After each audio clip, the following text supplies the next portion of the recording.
Jacques Pradel sur RTL, l'heure du crime. Et bonsoir à toutes et à tous, très heureux de vous retrouver pour cette dernière, effectivement, ce dernier rendez-vous de l'heure du crime en direct sur RTL. Et ce soir, nous allons faire le point sur l'affaire Grégory, parce que c'est le plus grand mystère criminel que la France ait connu, je crois, depuis plus de 35 ans. Rappelons-nous, le 16 octobre 1984, vers 21h, on retrouve dans la Vologne, pieds et poings liés, le corps d'un petit garçon de 4 ans, Grégory Villemain, que tout le monde cherchait d'ailleurs ce jour-là dans la région de l'Épanche depuis sa disparition devant le domicile de ses parents aux alentours de 17h. Un reporter photographe est sur place.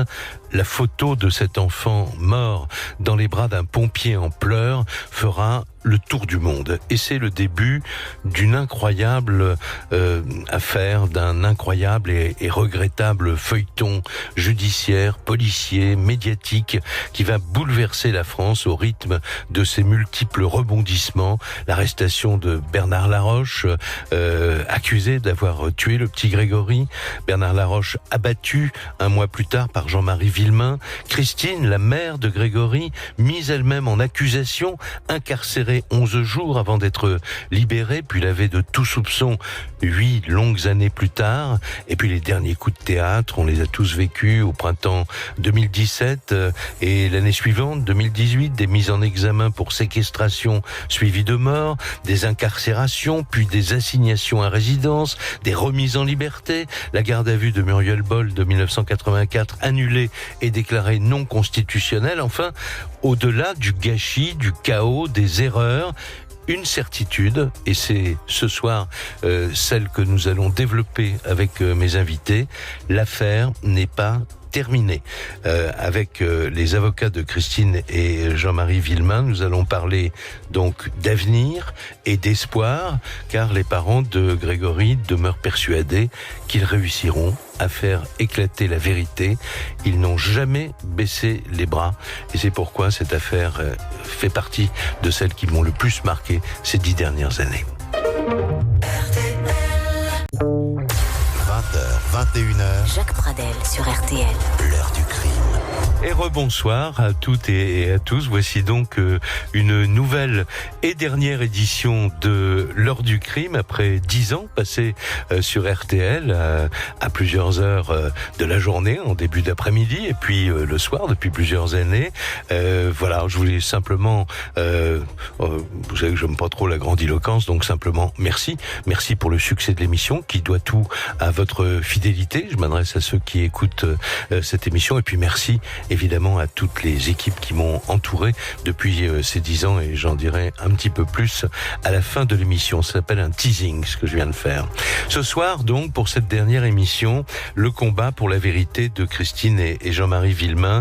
Je le disais il y a un petit instant, j'ai toujours été marqué, frappé, et j'ai admiré ce couple, Christine et Jean-Marie Villemain, pour leur combativité, pour le fait qu'ils n'aient jamais baissé les bras, alors que il ne faut quand même pas oublier qu'au début de cette histoire, la pire chose qui puisse arriver dans la vie d'un homme et d'une femme leur est arrivée. La mort d'un enfant. C'est une blessure, et tous ceux qui ont vécu ce drame savent que ces blessures ne cicatrisent jamais. C'est déjà terrible quand la cause de la mort est une maladie ou un accident, mais quand il s'agit d'un crime, comment imaginer ce que nous pourrions faire à leur place? Comment comprendre que quelqu'un ait pu condamner à mort, au nom de la jalousie et de la haine, un petit enfant? Voilà. C'est pour ça donc que je partage ces sommets de révolte et d'incompréhension qui sont partagés par bien sûr des millions de Français. Alors, j'ai dit aussi tout à l'heure que ce soir on allait surtout parler d'espoir. On va revoir le calendrier judiciaire de cette affaire qui n'est pas terminée et qui va se poursuivre dans les semaines et les mois, et on l'espère peut-être pas les années qui viennent, parce que tout le monde souhaite bien sûr qu'un jour on aboutisse à la vérité une fois pour pour toutes. On va en parler avec deux des trois avocats de Christine et Jean-Marie Villemain, maître Marie-Christine Chastan-Morand, qui vient de nous rejoindre dans ce studio. Bonsoir maître. Bonsoir. Et merci d'avoir accepté notre invitation. Vous êtes donc l'une des avocates historiques, on va dire, du couple Villemain, voilà, que vous défendez dans les différents dossiers, dans les différents rebondissements aussi, avec maître François Saint-Pierre et maître Thierry Moser. Maître François Saint-Pierre sera en ligne d'ailleurs dans cette émission tout à l'heure, et maître Thierry Moser ne pouvait pas participer, mais on le pardonne aisément parce qu'on sait pourquoi il ne peut pas participer. Et puis nous aurons également dans cette émission un journaliste. Et il en fallait un parce que c'est vrai que ce feuilleton a été un feuilleton judiciaire, policier, mais aussi un feuilleton médiatique. J'ai donc demandé à Jacques Expert de témoigner dans cette émission ce soir. Alors, depuis le début de cette affaire, il a été, enfin au tout début, sur le terrain. Il a évidemment professionnellement rencontré à de multiples reprises Christine et Jean-Marie Villemain.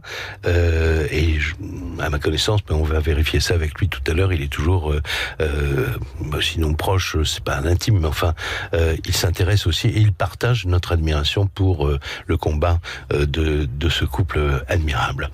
Alors maintenant, parlons, maître Marie-Christine Chastan-Morand, parlons du calendrier à venir de cette affaire.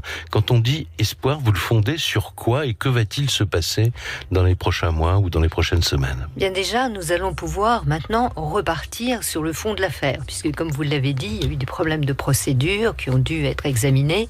Donc maintenant, enfin, nous allons pouvoir essayer de cerner davantage et de repartir au fond. Alors l'espoir, ils l'ont chevillé au corps, bien évidemment, et Jean-Marie et Christine espèrent d'abord dans la science, dans les progrès de la science. Les progrès de la science permettent d'envisager de nouveaux développements. Alors, nous savons qu'il y a la science de l'ADN. Je pense, pour ma part, et il le pense également, que l'ADN n'a pas donné son dernier mot, n'a pas dit son dernier mot. Il y a encore des choses à faire et nous espérons dans cette science. Et puis, d'autre part, il y a des expertises également qui avaient été ordonnées avant tous ces problèmes de procédure, dont nous ne connaissons pas encore les résultats, mais qui doivent peut-être être au dossier, ou qui en tout cas vont rejoindre le dossier, et notamment une expertise en stylométrie qui permet de rechercher à attribuer un texte à son auteur. Alors nous avons plusieurs lettres anonymes, on a un certain nombre de lettres anonymes. Nous avons également les conversations téléphoniques, un grand nombre de conversations téléphoniques qui ont été retranscrites. Et donc, cette science permet, par l'analyse de la syntaxe, de la sémantique, des statistiques, d'essayer d'attribuer à un auteur. Donc voilà, il y a des éléments scientifiques. Et puis, ils espèrent également toujours, et ça, jamais on ne pourra, ils ne pourront oublier que malheureusement il y a des gens qui ont vu des choses et qui n'ont pas parlé. Il y a des gens qui savent par rapport à la famille ou qui ont entendu. Et ce qu'ils espèrent, bien évidemment, et ça c'est très humain, ce qu'ils espèrent, c'est que ces gens, c'est peut-être ces enfants qui sont aujourd'hui des adultes et qui ont entendu dire des choses, s'expriment, libèrent leurs paroles, disent ce qu'ils savent. Cet enfant, il a été enlevé, il était au bord de la Vologne aux alentours de 17h30. 17h30 dans les Vosges, et à cet endroit-là, c'est l'heure de la sortie des usines. C'est-à-dire qu'il y a énormément de personnes qui sont aux alentours, et il n'est pas possible dans ces petites villes, dans ces villages, tout se voit, tout se sait. Et il n'est pas possible que personne n'ait rien vu. Donc, ce qu'ils espèrent, et je me permets de profiter de votre émission pour lancer, comme nous l'avons déjà fait, un appel à témoins. C'est vrai que cette affaire est très ancienne, mais la vérité, finalement, ne s'attache pas au temps. Et même si quelqu'un a une bribe de vérité, s'il ne sait pas tout, c'est pas grave. Ce qu'il faut, c'est dire ce que l'on a vu, dire ce que l'on a entendu, dire ce que l'on a appris. Et c'est assez facile. Il suffit de se présenter à la cour d'appel de Dijon, où il y a le magistrat qui est en charge de ce supplément d'information, qui est le président Brault. Et il suffit d'aller se présenter et de dire que l'on a des choses à dire sur cette affaire. Et je continue, et là je parle sous le contrôle de l'avocate pénaliste que vous êtes. Il faut peut-être rappeler aussi qu'il est possible, parce que c'est dans la loi, de témoigner anonymement. C'est-à-dire, on dit qui on est, bien sûr, mais on a la certitude que notre identité ne sera pas versée au dossier pour protéger notre anonymat. C'est tout à fait possible, puisque dans ce dossier, il y a déjà eu, effectivement, des témoignages sous cette forme. En tout cas, que ceux qui savent, qui ont une bribe, un morceau de vérité, n'hésitent pas, et c'est même un devoir civique. Il faut le faire.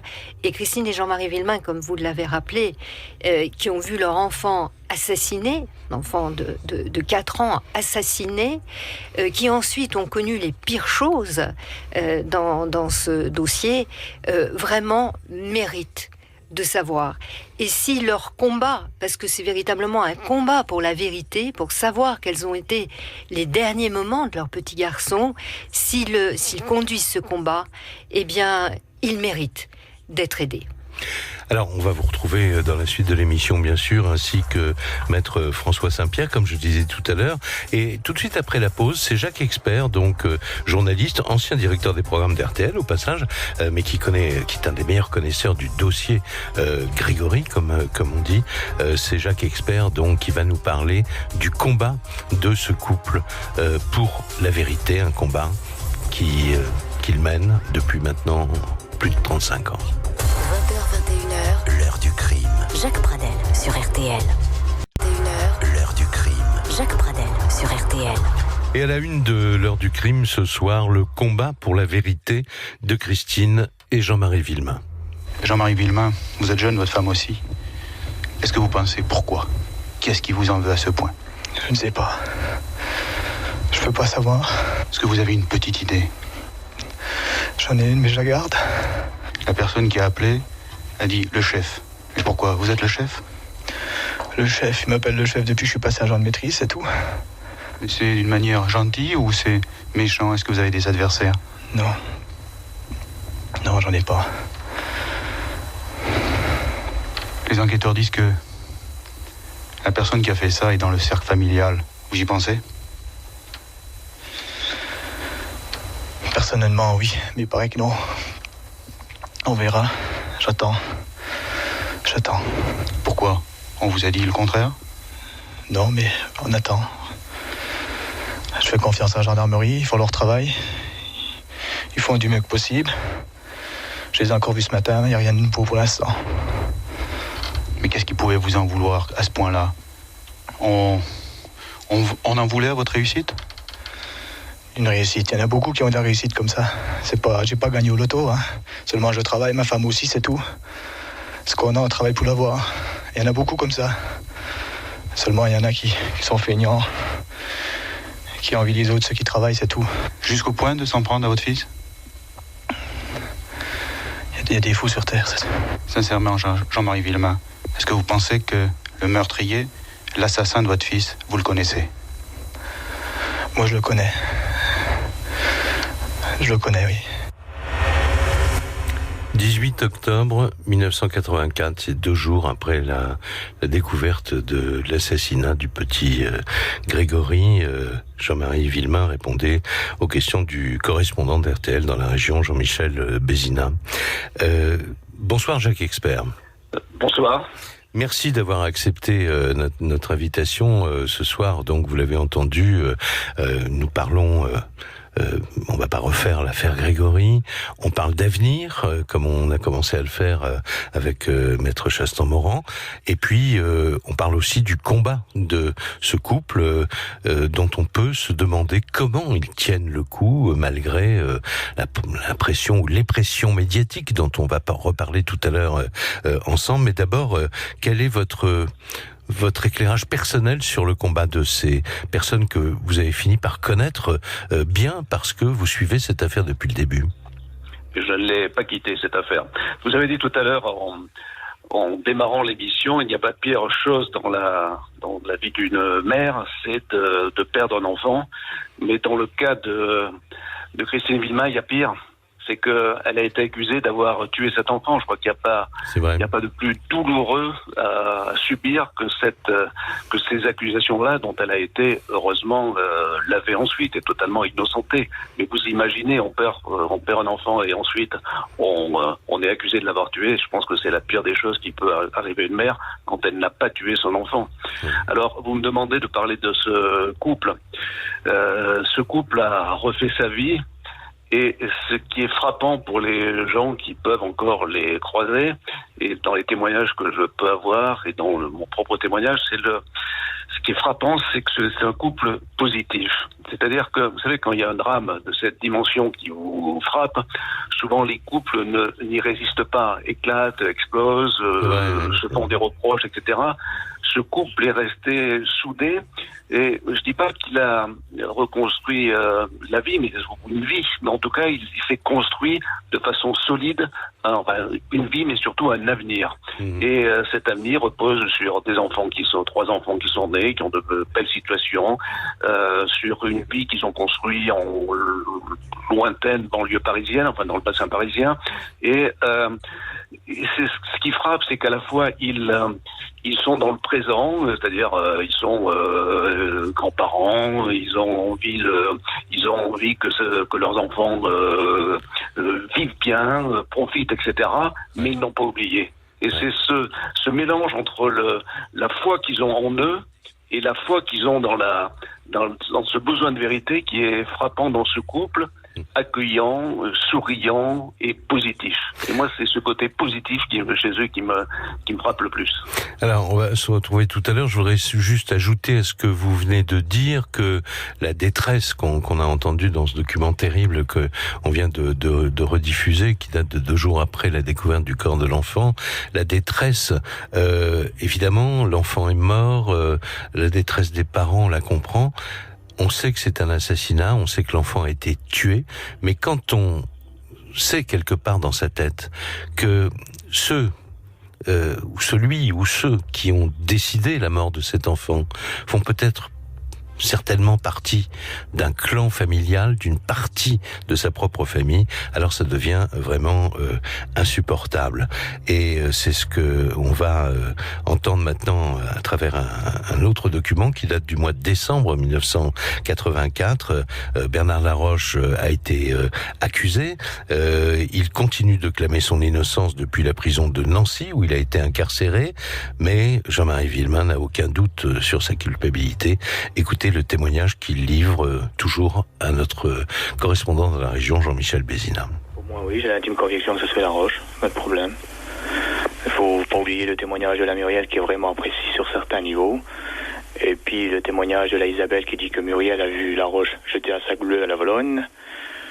Et puis un témoignage qui est pas tellement important, mais pour nous compte quand même, c'est que il y a Marie-Rose, la sœur de Marie-Ange, qui a quand même dit sous PV qu'elle ne comprenait pas le comportement de sa famille. Dans une affaire comme ça, ne cherche pas à savoir la vérité. Mais Bernard Laroche, il vous en voulait? Il n'a pas à m'en vouloir, j'ai jamais rien eu avec. Est-ce que vous pensez que quelqu'un l'a poussé à commettre l'irrémédiable? Moi, personnellement, je pense qu'on a dû le guider sur un cap, oui. Est-ce que vous n'êtes pas un petit peu irrité que l'on désigne un petit peu du doigt maintenant votre épouse? C'est pas normal, mais de toute façon, il fallait s'y attendre parce que... En dehors de Laroche, ma femme comme alibi, qu'est-ce qu'elle a? Elle n'en a pas. À part les 3 personnes qui l'ont vu monter. Et puis l'alibi qu'elle avait, c'était le gosse. Mais maintenant, elle l'a pu, c'est pas lui qui veut revenir pour dire ce qu'elle a fait.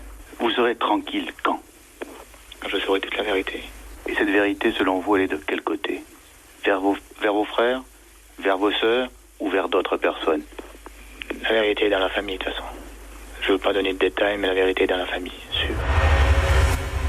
Alors évidemment, quand on recueille des témoignages sur une affaire criminelle, on pense rarement à ce qui se passe dans la tête du journaliste. parce que voilà, les journalistes sont là. Alors, disons-le tout de suite, je sais pas pour dédouaner nos confrères, parce que il y a des gens qui ont été admirables dans la gestion de ce dossier, gestion journalistique de ce dossier. Il y a des gens qui ont été beaucoup moins admirables et qui ont relayé des rumeurs honteuses, dont souffre encore certainement Christine Villemain. On va en parler dans un petit instant avec vous, Marie-Christine Chastan-Morand, et avec le journaliste Jacques Expert. L'heure du crime. Sur RTL. Retour de l'heure du crime, Jacques Pradel sur RTL. Les invités de l'heure du crime, maître Marie-Christine Chastan-Morand, tout à l'heure dans quelques minutes, maître François Saint-Pierre qui sera en ligne avec nous, qui est deuxième avocat de l'équipe des 3 avocats qui soutiennent et défendent le couple Christine Jean-Marie Villemain, et puis Jacques Expert qu'on va retrouver dans un petit instant. Mais j'aurais voulu avoir votre propre éclairage, Marie-Christine Chastan-Morand, sur cette pression médiatique qui dure depuis plus de 35 ans autour de ce couple. Alors tout d'abord, il y a une chose qu'il faut constater, c'est que ce jeune couple, ils avaient à l'époque 24 et 26 ans, je crois, c'est-à-dire qu'ils étaient plus jeunes que le sont leurs enfants aujourd'hui. Et ils n'étaient absolument pas préparés, bien évidemment. Non seulement il y a cet assassinat, il y a ce drame, et puis ensuite on voit arriver, peut-être 60 reporters qui cherchent à leur parler, qui les poursuivent, à les interviewer. Ils ne sont pas préparés. Et ça se sent. Et quelquefois, on dit des choses et ils vont vouloir... Finalement, ils entretiennent la machine parce qu'ils veulent répliquer à ce que disent d'autres, à ce qu'on dit d'autres. Et finalement, ils répliquent à d'autres par journalistes interposés. Bon, déjà, il y a quand même un certain cafouillage parce qu'ils ne sont pas préparés. Ils ne connaissent pas ce monde. Et puis ensuite... on sait qu'à partir du moment où Laroche est mort, il y a eu toute cette traque à l'encontre de Christine Villemain. Bien sûr. Et pendant 3 mois, puisqu'elle a été inculpée, comme on disait à l'époque, au mois de juillet, c'est-à-dire que de fin mars jusqu'à juillet, ça fait à peu près 3 mois, pendant 3 mois, elle est traquée. Son mari, lui, est incarcéré, évidemment, puisqu'il a tué Bernard Laroche. Son mari est en prison. Et elle ne sort que pour aller le voir à la maison d'arrêt. Et dès qu'elle sort, elle est poursuivie. On la prend en photo sous des angles les pires, parce que finalement, elle était présentée un petit peu à un certain moment comme une fée carabosse et à dessein. C'était une volonté. Tous les jours, moi je m'en souviens, il y avait des articles qui tombaient contre Christine Villemain. Ouais. C'était dramatique. Alors ensuite, l'affaire s'est poursuivie, mais depuis qu'elle s'est terminée, c'est-à-dire depuis 1993, avant la réouverture, ils ont pris ce pli. C'est vraiment une volonté délibérée de leur part de ne plus avoir de contact avec la presse. Pour protéger leurs enfants, pour protéger leur famille, se protéger eux, parce que ils ont compris et maintenant ils savent des choses qu'ils ne savaient pas à l'époque, et puis surtout pour protéger leurs enfants. Et ce que je voudrais simplement dire, c'est que depuis 1986, c'est-à-dire depuis la tentative de suicide de Christine Villemain, parce qu'elle est allée elle n'en pouvait plus. Donc, quand un jour on lui a dit vous allez aller aux assises pour l'assassinat de Grégory, là, elle a fait une tentative de suicide, parce que c'était vraiment, le ciel lui tombait sur la tête. Eh bien, depuis, il n'y a eu que 2 interventions de leur part, à la marche du siècle, dont vous parlerez peut-être, où ils ont voulu mettre carte sur table, et ensuite au moment où il y a eu un film qui est sorti. Alors justement, la marche du siècle, c'est le document que je voulais vous faire entendre maintenant. C'est un document qui remonte au 27 avril 1994. On est donc 10 ans après le drame, et je crois que il y a eu aussi la publication du livre le 16 octobre, je crois que c'était le titre de ce livre, paru chez Plomb.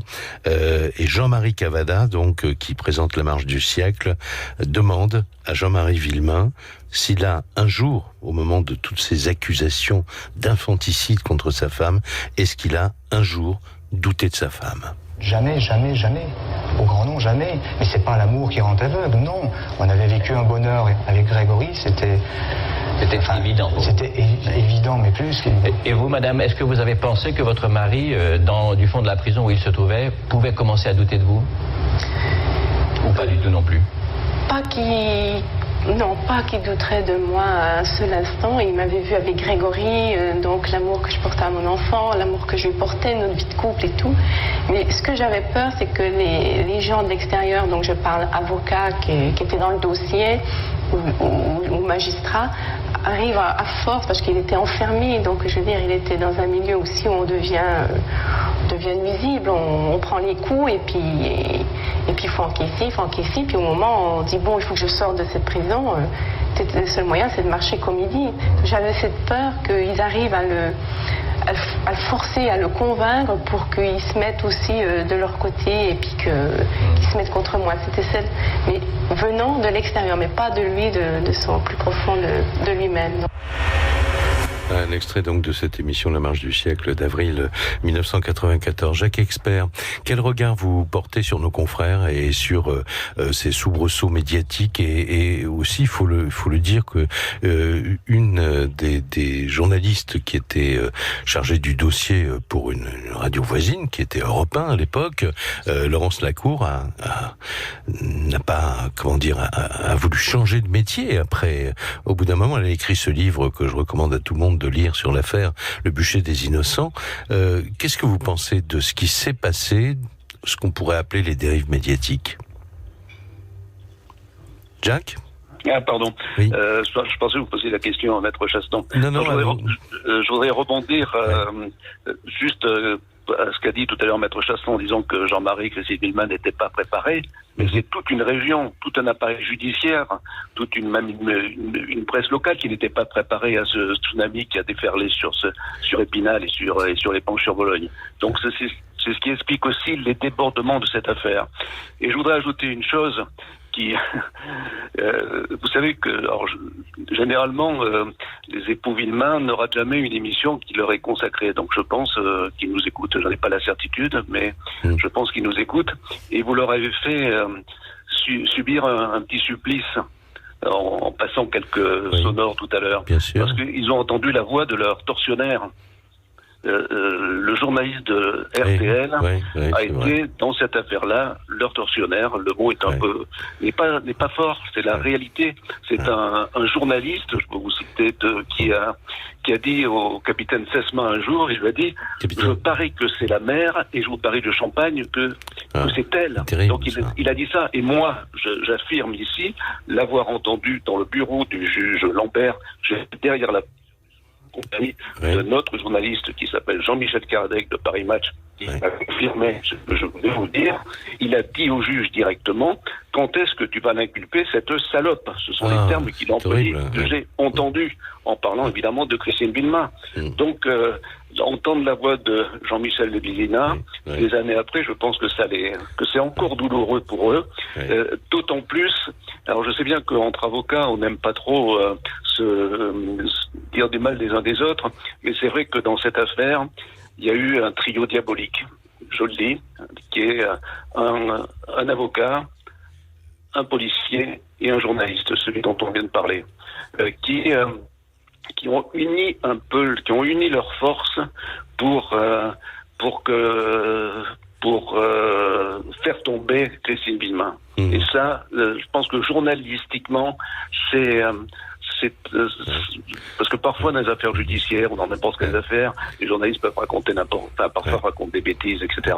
Mais cet accord tacite et qui s'est noué autour d'un couscous entre les trois hommes est pour moi la pire des choses qui puissent arriver dans une affaire judiciaire, et c'est une honte pour le métier que je suis fier et que nous sommes fiers, je pense, Jacques, de faire. Et pour terminer justement sur ce journaliste, et je vous dis, et je vous assure que c'est vrai, moi je démarrais dans le métier, j'ai démarré à France Inter en 84, et l'affaire est de 84.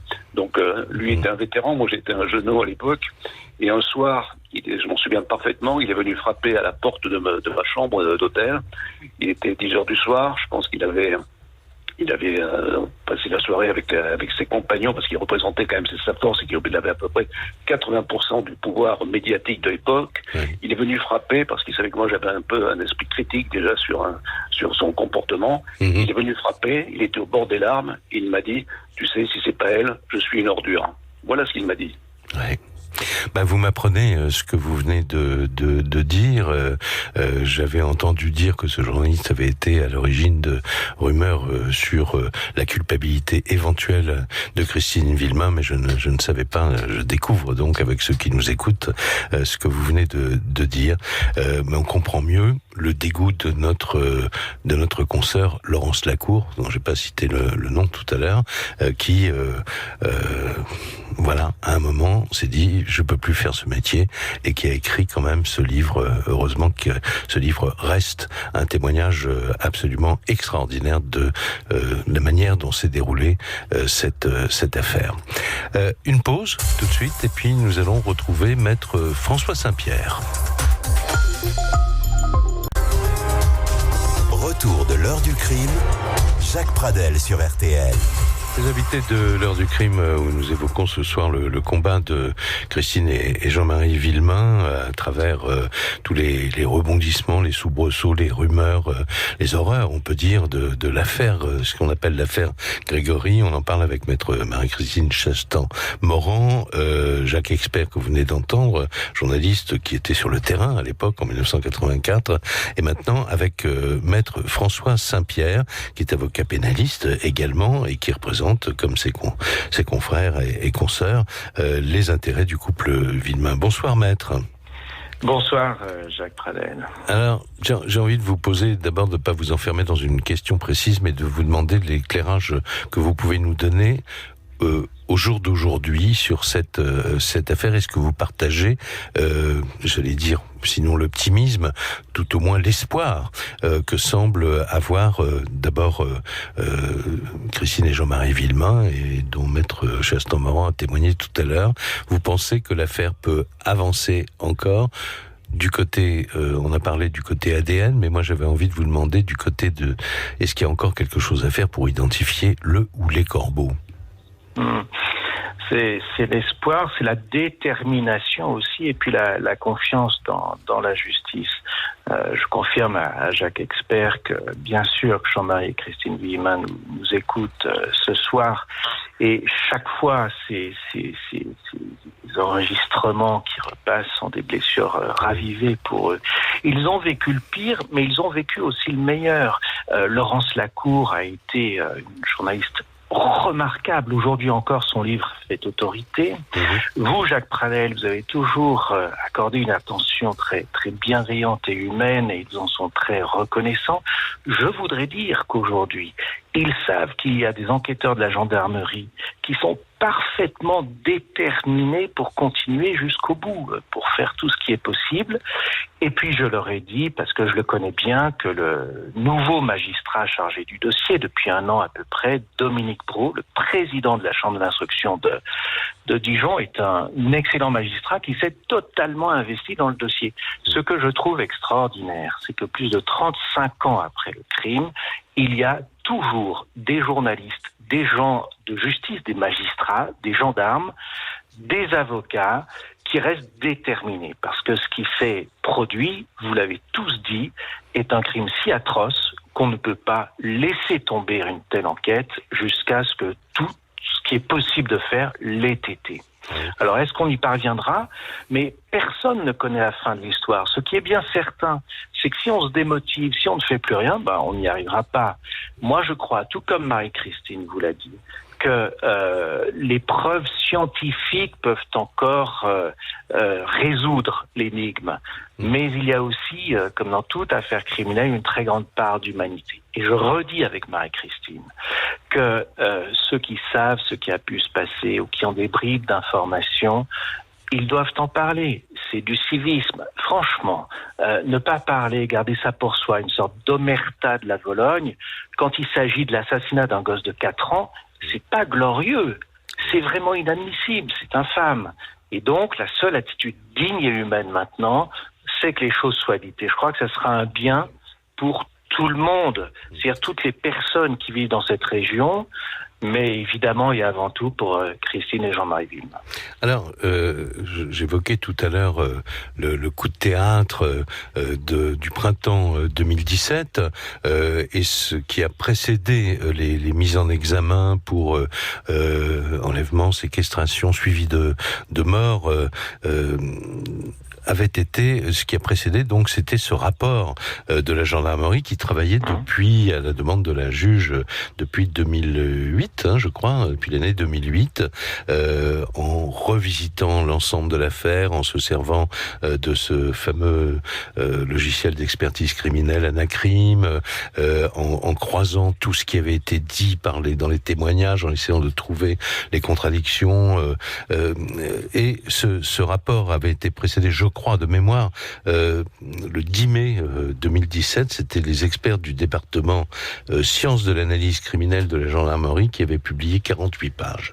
Un rapport de 48 pages, mais qui commençait, le rapport final a été beaucoup plus important, il faisait près de 500 pages, mais ces 48 premières pages, si j'ose dire, commençaient par nous pouvons affirmer que Bernard Laroche est l'auteur de l'enlèvement de Grégory, et c'est dans ce document qu'il était question justement de ne pas attribuer le meurtre de l'enfant à Bernard Laroche ou à quiconque, mais en fait à une deuxième équipe, et on était, disaient les gendarmes, face à ce que Thierry Moser, d'ailleurs on parlait de lui tout à l'heure, le troisième avocat du couple Villemin, a appelé d'ailleurs ici à ce micro un meurtre de famille, c'est-à-dire une autre équipe, un meurtre collectif.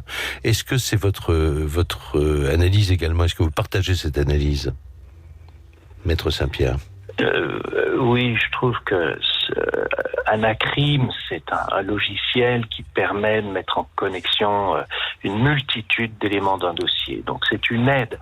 Ça n'est pas du tout un automatisme de l'enquête. Non, c'est une aide apportée aux enquêteurs qui est très très précieuse. Et cette expertise a permis de structurer, de nourrir l'hypothèse qu'avait pressentie le président Simon il y a plus de 25 ans de cela. Qui avait remplacé le juge Lambert, qui avait pris la suite du dossier. Longtemps après, oui, tout à fait. Et donc, ce magistrat avait pressenti cela. Aujourd'hui, ce qu'expliquent les gendarmes, c'est que l'ensemble des données donne comme hypothèse que Bernard Laroche aurait enlevé l'enfant, mais qu'il l'aurait remis à d'autres personnes. Il n'a pas pu tout faire. Et c'est atroce. Et qu'il a même peut-être, disaient les gendarmes, été manipulé. C'est possible. C'est tout à fait possible qu'il n'ait pas eu conscience que l'enfant allait mourir. Mais c'est atroce parce que cela signifie néanmoins que plusieurs personnes se sont concertées avant l'enlèvement, n'est-ce pas, dans un but criminel évident. Ensuite, que la mort ait été voulue d'une manière extrêmement cruelle ou soit accidentelle, on n'a pas encore de certitude absolue à cet égard. Quoi qu'il en soit, c'est un meurtre, c'est un crime collectif, j'allais dire tribal. C'est-à-dire qu'on a quelques personnes qui, dans une famille, se seraient dit que pour se venger de Jean-Marie Villemin et de sa réussite, il fallait tuer son gosse. C'est abominable. Et c'est bien la raison pour laquelle je dis personne ne peut vivre avec un tel secret en soi. Moi, j'ai souhaité que Muriel Boll ouvre son cœur à un moment donné. Elle est bloquée, elle ne le veut pas, elle ne le peut pas, et c'est ainsi, nous ne l'accablons pas. Mais je dis que l'humanité veut que ceux qui savent parlent. Voilà. Alors, est-ce que l'assassin ou l'un des assassins de l'enfant avait auparavant passé des coups de fil, puis écrit des lettres anonymes? On va parler de ce ou de ces corbeaux et faire le point sur ce que l'on sait aujourd'hui, ce que l'on pourra peut-être savoir dans les mois qui suivent sur l'identité du ou des corbeaux. À tout de suite. L'heure du crime. Sur RTL. L'heure. Retour de l'heure du crime. Jacques Pradel sur RTL. Le combat pour la vérité de Christine et Jean-Marie Villemain à la une de notre émission, de notre dernière émission L'heure du crime ce soir sur RTL. Évidemment, le ou les corbeaux ont beaucoup occupé les enquêteurs. Il faut peut-être rappeler, je vais peut-être le faire avec Jacques Expert qui est toujours en ligne, je crois. Il faut dire, Jacques Expert, que avant les lettres anonymes, y compris évidemment la fameuse lettre anonyme de revendication de la mort de Grégory, il y a eu une série d'appels téléphoniques, mais beaucoup. Il y a eu 700 appels en 3 ans téléphoniques à partir du moment où, je crois, le téléphone est entré dans la vallée de la Vologne. Oui, c'est ça. Pendant plusieurs années, la famille Villemain, essentiellement beaucoup d'ailleurs, Monique et Albert, les parents de Jean-Marie, ont été les principales victimes de ce corbeau qui les accusait de tous les maux, qui notamment était très dur avec Monique, qui était supposée avoir eu un enfant adultérin, enfin, etc. Pas mal de choses où elle était spécialement visée. Et en fait, les appels se sont arrêtés parce qu'ils ont évidemment porté plainte auprès de la gendarmerie. La gendarmerie, c'est pour ça qu'on dispose aussi des enregistrements, parce que la gendarmerie leur a fourni un moyen pour enregistrer ces appels. Et le corbeau a su qu'il possédait cet appel pour enregistrer, et donc il s'est mis à écrire à partir de ce moment-là. D'accord. Il s'est aussi d'ailleurs acharné sur Jean-Marie et Christine Villemain, sur Michel, enfin sur les frères. Mais ce qui fait dire que le corbeau était un proche de la famille, parce qu'il donnait dans tous ses appels, il a donné des détails extrêmement fort, extrêmement oui. Sur l'intimité même des gens à qui il s'adressait, en disant t'as changé la peinture de telle pièce, etc. quoi. C'est ça, comme s'il les regardait à la jumelle, et notamment alors son changement de mode de fonctionnement, c'est-à-dire du parler à l'écrit, est aussi la conséquence du fait que la famille, dans la famille, on disait on enregistre, vous voyez. Donc il a changé. Ouais. Et en fait, il n'y a pas tellement de corbeaux, on a dit que tout le monde était un peu corbeau dans cette famille, que tout le monde s'accusait. Il y a pas, c'est pratiquement toujours la même voix, et de temps en temps, il y a la voix d'une femme. Voilà, on pense qu'il y a eu une voix d'homme et une voix de femme. Ces cassettes ont été évidemment soumises à des expertises dans les années 80. On en parle dans un instant avec Marie-Christine Chastan-Morand. Mais d'abord, je voudrais vous faire entendre un document qui est un extrait de l'heure du crime. Lorsque nous avions, en avril 2018, organisé une des émissions que nous avions consacrées à l'affaire, et j'avais invité le journaliste Thibaut Solano, qui était l'auteur d'un livre que j'ai trouvé personnellement remarquable, La Voix rauque, un livre paru aux éditions Les Arènes. Et Thibaut Solano, en fait, racontait l'histoire, l'affaire Grégory avant l'affaire Grégory, c'est-à-dire que il avait tout mis justement sur ces centaines d'appels téléphoniques, et ceux qui avaient eu le corbeau ou les corbeaux au téléphone parlaient souvent d'un homme à la voix rauque, donc d'où le titre de son livre. Et dans notre émission, il raconte au micro de l'heure du crime le tout premier coup de fil du corbeau au domicile des époux Villemain. Écoutez. Difficile de dater précisément le premier appel du corbeau.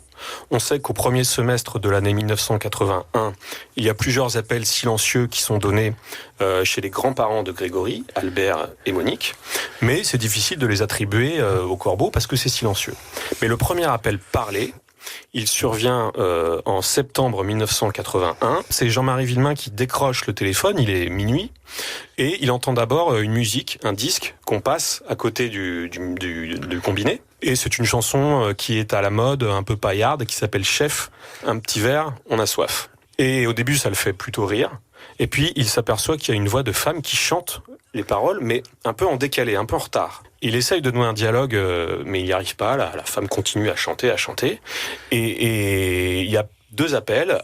Il raccroche, excédé, ça rappelle, nouvelle chanson, encore cette voix féminine, il essaye encore d'établir un dialogue, et au lieu de parler, cette femme se met à rire, mais un rire... de façon hystérique, vous dites. Voilà, hystérique, comme si c'était une folle au bout du fil, en fait. Ouais. Et en fait, Jean-Marie Villemain ne sait pas trop sur quel pied danser, justement, c'est-à-dire est-ce que c'est une blague ou pas. En fait, c'est le premier appel d'une longue série de plus en plus effrayante. Alors, effectivement, il faut dire qu'on est avant 1984, on est dans les 3 ans qui précèdent Maître Chastan-Morand, et on n'a pas les techniques d'aujourd'hui, bien sûr, et je crois même avoir lu, en tout cas, parce que moi je n'ai pas suivi cette affaire en tant que journaliste, mais je crois que on avait confié, notamment à Jean-Marie Villemain, un petit enregistreur comme un dictaphone, finalement, pour essayer de mettre ça sur l'écouteur de son téléphone. Donc la qualité de ces sons dont on peut entendre certains sur Internet, est très mauvaise finalement. Et je profite de votre présence pour vous demander qu'ont donné les analyses qui ont été faites, je crois, par des spécialistes de l'IRCGN. Il y a eu plusieurs expertises déjà dans le dossier dès le départ. Certaines ont d'ailleurs été annulées pour vice de forme, ce qui est quand même très dommage. Ces analyses au niveau des voix, c'est vrai que c'était un peu compliqué parce que ça n'était pas enregistré dans des conditions optimales. Parce qu'il n'y a pas d'empreinte vocale comme il y a des empreintes digitales. C'est assez compliqué. Mais moi, je voulais même revenir sur autre chose. C'est que, comme l'a dit, je crois, Jacques Expert, ces communications se sont arrêtés en avril 1983. Et la dernière lettre était, je crois, évidemment avant l'assassinat, était du 17 mai 1983. C'est-à-dire qu'entre cet arrêt en 1983 et l'assassinat le 16 octobre 1984, le corbeau ne s'était plus manifesté. Et ce qui est très dommage, c'est que dès le début finalement de l'enquête, dès le début de cette affaire, c'est ce que demandait Jean-Marie Villemain, on n'est pas recherché ce qui avait pu réveiller, j'allais dire, la rancœur et la jalousie du ou des corbeaux. C'est-à-dire de rechercher le mobile. Et ça, moi, je voulais un peu terminer là-dessus, parce que dès le départ, Jean-Marie et Christine Villemain, mais Jean-Marie demandait à ce qu'on recherche le mobile, parce qu'il n'y a pas de crime sans mobile. Bien sûr. Il n'y a pas de crime sans mobile. Alors on est allé chercher la mère, on n'a jamais trouvé de mobile, bien évidemment. Donc, ça a été intéressant de le rechercher. Ouais. Et malheureusement, ça n'a pas été fait. Alors, le mot de la fin, je vais le donner au journaliste, à Jacques Expert, qui est en ligne, en ajoutant une petite chose à propos des coups de téléphone, Jacques Expert. Dans le livre auquel je faisais référence, là, de Thibaut Solano, il cite le contenu d'une conversation téléphonique, mais où le corbeau aurait dit à Jean-Marie Villemain, de toute façon, je te mettrai une balle entre les épaules. Et puis, il avait dit, et puis non, finalement, je m'en prendrai à ton mioche, ça te fera plus de mal. Et il en tirait la conclusion que le corbeau avait prémédité son crime déjà dans ces années-là. Qu'est-ce que vous en pensez ? Je trouve que les mots qui sont employés, le mot mioche, je m'en prends à ton mioche, je trouve ça effrayant. On va revenir peut-être à la genèse de cette émission, c'est-à-dire que il vous reste 30 secondes, je dis ça aux professionnels que vous êtes. Le calvaire de ceux qu'ont vécu et qui continuent à supporter les parents de Grégory. Moi, je suis en admiration devant leur force, parce qu'ils y croient. Ils croient que la vérité va finir par arriver. Ils n'ont pas de totale certitude, sauf celle que c'est Bernard Laroche et Muriel Boll qui ont enlevé leur enfant. Pour le reste, Maître Chastan, je pense, le confirmera. Ils attendent que la justice donne réponse à leurs interrogations. Ils vivent avec leurs interrogations. Ce que nous espérons tous, oui. Et voilà. Et si je peux rajouter quelque chose, il me reste quelques secondes, Jacques. Très rapidement. Je sais que c'est la dernière émission pour vous, et puisque j'ai été directeur des programmes pendant quelques années de cette chaîne, je veux dire le plaisir de travailler avec vous, à la fois humainement et surtout, je te dirais, professionnellement, parce que vous êtes un grand professionnel et ces centaines d'émissions, ces dizaines d'émissions en sont la preuve. Alors, je vous remercie beaucoup, ça me touche. En tant que grand professionnel, je suis obligé de vous envoyer la pub, mais je reparle après.